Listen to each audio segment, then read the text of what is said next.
আমাদের আরজিকরের ঘটনা নিয়ে আমাদের জুনিয়র ডাক্তাররা অবশেষে, আমি যেটা প্রায় প্রথম দিন থেকেই বলছিলাম যে অনশন আন্দোলন শুরু করা উচিত, তারা কিন্তু রিলে অনশন আন্দোলন শুরু করেছে।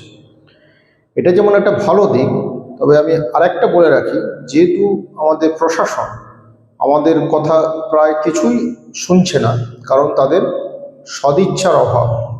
সদিচ্ছার অভাবের জন্য আজকে কিন্তু আমাদের যে তিলোত্তমার কিন্তু বিচার হচ্ছে না। আপনি যদি সুপ্রিম কোর্টের দিকে দেখেন, তারাও কিন্তু এ বিষয়ে অতটা আগ্রহী না। তারা আগ্রহী কিভাবে মানুষ পরিষেবা পাচ্ছে না, জুনিয়র ডাক্তাররা অনশন করছে, এই নিয়েই তারা বেশি ব্যস্ত। ফলে এই যে রিলে অনশন করছে, স্বাস্থ্য সচিবকে সরানোর প্ল্যান, এইসব সরিয়ে কোনো লাভ নেই। যেহেতু আমাদের ডেমোক্রেসি, গণতন্ত্র এভাবেই চলছে, সে দেখছে যে এভাবেই আমাদের গণতন্ত্র, কি স্টেট কি সেন্ট্রাল, সব জায়গায় একই সিস্টেম। এর ফলস্বরূপ আপনারা কি পেলেন? জয়নগর কুলতলি, যেখানে একদম একটা নাবালিকা মেয়েকে টিউশন পড়তে যাওয়ার সময় রেপ এবং ধর্ষণ করে মেরে ফেলে দিয়েছে। কারণ কি? এতে মেসেজটা কি যাচ্ছে সমাজে? যে মেসেজটা যাচ্ছে সেটা হচ্ছে, আমরা যা কিছু করতে পারি, কিন্তু আমাদের ধরার মতো বা শাস্তি দেওয়ার মতো আমাদের দেশে কেউ লোক নেই। সবচেয়ে মজার ব্যাপার হচ্ছে, আমাদের দেশ যেখানে একটা রেপ বা ধর্ষণ মার্ডার করতে একটা কয়েক মিনিটের মধ্যেই সে কাজটা করে ফেলছে, কিন্তু তার শাস্তি হতে হতে কারো 10 বছর, 15 বছর, 20 বছর, 30 বছর কখন হবে, সে হয়তো ন্যাচারাল ওয়েতেই মারা যাবে, যে অ্যাকিউজড। এই জন্যই এখানে কিন্তু এত সাহস দুষ্কৃতীদের বেড়ে যাচ্ছে। এরা যে কোনো রাজনৈতিক দল ক্ষমতায় আসবে, তাদের ছত্রছায়াতেই থাকবে।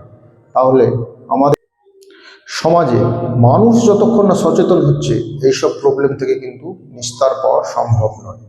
আমি আরেকটা কথা বলেছিলাম আন্দোলনের প্রথম থেকে, এরা ধরুন যারা রাজনৈতিক দলের নেতা মন্ত্রী তাদের সাথে নেবে না, এটা কিন্তু একদম ভুল ধারণা। কে এদের মাথায় ঢুকিয়েছে জানি না।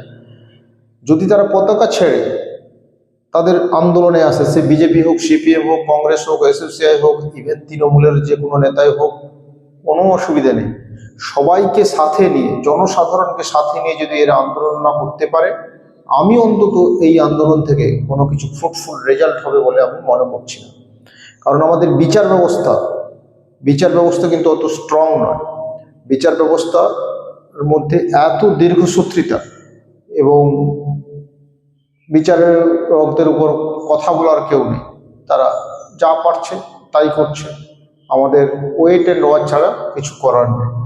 যদি প্রশাসনকে স্ট্রং করতে হয় এবং রাজনৈতিক নেতাদের কাজ করতে বাধ্য করতে পারে একমাত্র কিন্তু আম জনতা বা সাধারণ জনতা, তাদেরকে ডিসিশন নিতে হবে তারা আন্দোলনে নামবে কি নামবে না। আপনি দেখুন, কুলতলি জয়নগর ঘটনার পর কোনো নাগরিক সমাজ, যারা বুদ্ধিজীবী তথাকথিত, তারা কিন্তু তাদের দেখাও মিলছে না। আমরা যদি সবাই মিলে আন্দোলন না করতে পারি, শুধু জুনিয়র ডাক্তারদের দ্বারা সমাজ পরিবর্তন সম্ভব নয়। এটা হচ্ছে একটা সামাজিক ব্যাধি।